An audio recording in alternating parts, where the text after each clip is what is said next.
This is Smithy.tv.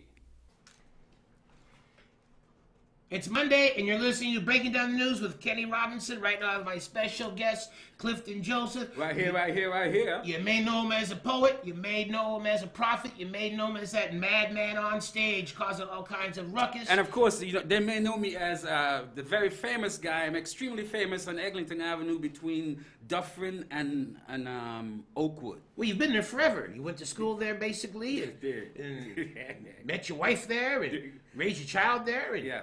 So basically, you're like the mayor of that area. I'm gonna put my own star on the sidewalk. Well, because if you wait for the city to give you one, you won't be getting it. So, because they gave us Reggae Lane, right, which is the back alley that used to that was the smoke alley and other things.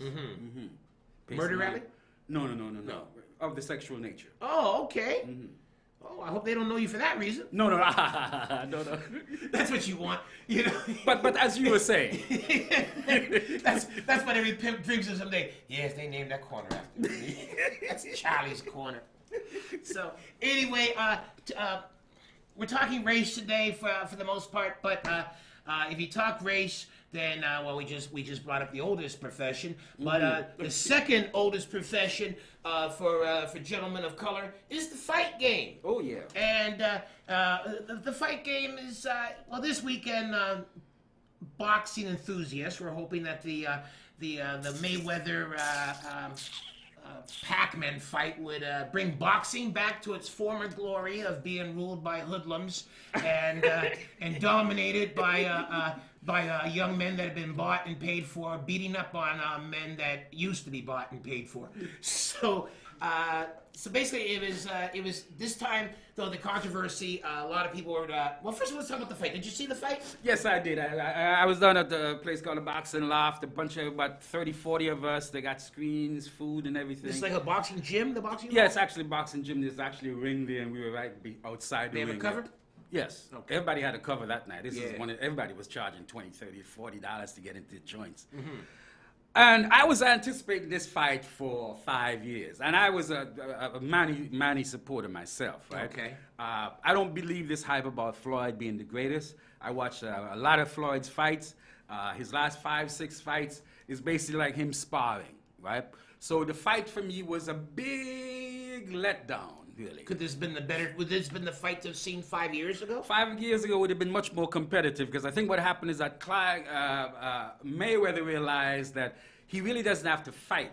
He has to just do his defensive thing, put that jab out there, move around the ring for like 12 rounds, maybe hit a couple more punches. How many punches were thrown and hit in that? Did any of them guys get cut? I think it was like 126 for Floyd to like 88 for Manny. Come on, man. Whereas I saw this thing on YouTube, Mike Tyson said, Manny will have to give about 800 punches in order to win this fight. You know, and he was short by about 70. It's like the rent. He was about $740 short. So, can I hit you back next month? No, I think I was really disappointed in Manny and his trainer, Freddie Roach, that they weren't able to solve Floyd. Floyd won the fight in the first 2 or 3 rounds. Whereas people say he ran. He slapped and ran. Yeah. Now, so Manny, they knew going in that they had to go in and hit Floyd. He's not been tested. Like Tyson said, 800 punches. And they never solved that whole conundrum of how do you get in? You got to take some blows. Floyd had what, 5, 6 inches in range difference? Yeah, and definitely height and so on. And Floyd's about 4 pounds, but yeah. But Floyd looks way bigger. He looks like he's almost on steroids. So I was really disappointed with the Manny camp that they weren't able to solve that, and much like that assistant coach of the Raptors, Dwayne Casey, they never adjusted. Never had the right game. Did. Okay. So yeah, and I think what it actually has done, even though it's such a big purse, because they hyped it up. Never adjusted. They never got their ridge. They never got the plan in. No. They never started. And here's the thing: sometimes hype gets over you. So especially in boxing. Floyd's overhyping has just gotten tiresome and ridiculous, right? So they hype this as the fight of the millennium, the fight of the century. For those boxing fans who just came on board, and even for the fight of the century. The century's only 15 years old. yeah, but when they said it, they mean like, and Floyd said he's the greatest. Yeah. Which made Ali put together one of the first sentences he's done in months. Yeah, he even out. Yeah, Ali had to come out and put some Parkinson's words together to say, I am still the greatest. And never even mind Ali, fighters have been long gone. I mean, Sugar Ray Robinson is like flipping over in his grave more than Jersey when Joe Wildcat, you know, there's a long guys. list of that. So here's what I'm saying, though, that in hyping the fight and successfully getting the kind of monies there were, world pay-per-view all over the place, all the celebrities and stuff. Yeah, how can there be hard times in the urban cities when we pay out this kind of money? And now, it means that they've now diminished the stature. Instead of helping to save boxing, I think that they've actually kicked it down further. Well, that's what into some of the dustbin. MMA fans are. The mixed martial arts are saying Yes. this fight killed boxing. I don't know if I go that far, but let's say it wounded boxing. Well, see, I think boxing is like a vampire. You know, you can Oh, yeah, fear it, you can hate it, you can loathe it, but it can't be killed. No, it can't be killed because it's tied up with gangsterism, and as you said. you can't beat crime. Can't kill crime. It's tied up with Vegas and gambling. Yep. And it's tied up with its spin-off, prostitution, and so on. So it won't go anywhere. Hey, It's Tupac not going got away. killed after going to Vegas for the fight. Yeah. You know, if you're in the life and you got an enemy, meet him in Vegas. Yeah. You know, they're out partying and having a good time, and they're not thinking about your drive-by. And one of the things I think part of for the decline of boxing, right? A couple of things. One, they took it off of TV where you had to be paying all this money, otherwise cable and so on to get it, and the decline of the heavyweights. I was going to say that. To me, boxing Those are the guys. the who heavyweights. used to If you dig. don't, you know, anybody that's not a heavyweight can never talk about being the greatest of all time. I mean, you could give Hagler, you could give Tommy Hearns, you give Sugar Ray Leonard. You know, to me, they were all just different mosquitoes fighting each other. You know, what I'm going to remember as a fight for all times: Ernie Shavers and Ali. I will remember that because that was when where Ali almost didn't make it out. You know, and he said Shavers was the hardest hitting man he ever dealt with. So when you had those fights, when you had a guy like Ernie Shavers, who nobody'd ever count as a top 10, but he seriously almost, he almost put some real pain As on they the say, greats. any Sunday in football, one punch can do it in boxing. You know, right? and so to me, you know, Buster Douglas, remember him? That great, excellent world champion, internationally world-renowned that was the Hall last of time I Famer. watched the fight was when he beat Tyson. And Tyson, you almost stopped watching the fights because anybody that paid for pay-per-view, you know, they sat down, opened their beer, and it was over. Don't go to the fridge. Don't go to the... It'll be over. But, you know, by that time, Tyson was busy hanging out on the set at Arsenio every night and doing everything except training. And he was already becoming more of a celebrity than a fighter, so the hunger was all gone from him at that point. And the other thing about it has to do with American centricity or what the Drone Ranger, so-called black president Obama talks about American exceptionalism. Well, remember No Americans own any of the four heavyweight Obama belts. got in trouble when he tried to dismiss American exceptionalism. If you Well, now he trots it out at every chance he gets as a mentor. Well, as the a president, you mantra. gotta. You can't say, you know, we ain't shit, but he did say we made mistakes. We had to apologize. But So he didn't most count of on the fight. winners, most of the champions now for the four alphabet. South African. They're all Russian. They're all Russian, Eastern Europeans usually. Yeah. So the Americans. Somebody asked. Is that because their gangsters are better? No. Here somebody asked. Where are the American heavyweight fighters?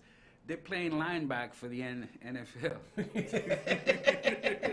And associating with a better crowd of people. The ones that look at the odds makers' predictions every Saturday night and then wake up Sunday before going to But church. the fight was a big disappointment. This Mayweather Pacquiao thing, they fleeced the public and gave them, you know, like you read a book and somebody gives you back in the old days they had the prologue, the book, and then the epilogue. Yeah. They just gave us the epilogue and I was going to say 2 words, but I'm checking myself. I ain't using those 2 words. One begins with S and H, and one begins with GY. They robbed us of the entire book and just gave us the prologue. See, to me, the more drama about the fight was with who people were supporting on the outside. Because to me, so many. I mean, you know, I've got comic friends, and they want Floyd to die of Ebola after slipping in a puddle of AIDS. And I'm going, what? That don't even make sense. And, because he's a woman beater. Yeah, he is. Yeah. But so is Joe Louis. Joe Louis, when he dated Lena Horne, Joe Louis used to go beside Lena Horne's head. So was Miles Davis used to go up against Cicely Tyson. Well, she pulled out his weave. Well, so. Well, look, I was listening to sports radio all leading up to the fight too, and I got pissed off at the whole Floyd thing, right? Yes, he is a woman beater. Yes, but on he the is. other side, Manny is a homophobe. So it became misogynists versus homophobes. Well, yeah. Which see, one of these I'm- isms do I'm you not, back? I'm not defending Floyd, but he did his time, especially for the last one, where he beat up the mother of his 3 children there, stomped over her shoulders and all punched up and so on, right? The thing is another brand of thugism, where especially with right-wing talk radio and right-wing sports There's radio, no other kind of yeah, talk radio. that they use these code words. So the whole furor around Floyd is again trying to brand black men as thugs, as the poster boy for all of the negative violence that can happen, and in this case, domestic violence. So here's 2 things, right? Back in February, and for instance, the NBC and some of the other networks are bringing boxing back to the public, so the you can NFL watch some and- free. yeah. February gone, NBC signed Marv Albert. No, sorry, not Marv Albert. Yes, Marv Albert. Too. Okay. He's with Sugar Ray Leonard. They call him boxing for NBC. Rewind back to 1997 when Marv Albert was charged with sodomy. Remember that 42-year-old woman he had his mistress for 10 years or so? I just remember the jokes were about his wig, his hairpiece. Yeah, his hairpiece. But what he done, he had the woman at a hotel, and she said he bit her so hard on her back that all kind of thing, and forcibly sodomized the woman. Yes! NBC had fired him but they dusted him off and he's back on the thing and so on. A guy calling the fight, Jim Lampley for ESPN, in same year 1997, he beat up his girlfriend, Miss California, younger woman than him. The cops were at the house, they had a restraining order on him. He showed up at the house to try to beat the woman up again. Jim Lampley was calling the fight for ESPN. So for sports radio and all of the people who don't like Floyd and will say about his dog him about his domestic violence, the hypocrisy. I'm all for denouncing Floyd, but you got to denounce everybody else who's in that camp. You got to denounce the announcers. Can I use that, Kenny? You got to denounce the announcers. And this announcer is sad to denounce that our show, our time for that segment, the segment that we have just been, is come to a wrap. So anyway, this is my friend and special guest, Clifton Joseph. By the way, we haven't had a chance to plug anything you're doing. What are you doing these days? I'm here with you right now. Give me some time. I'm going out to Ottawa in the middle of the week. And what are you doing there? You doing? I'm doing some voiceover work there for a day and change. I got a week of gigs in Trinidad at the end of May. All right, spoken word. Yes, poetry, but actually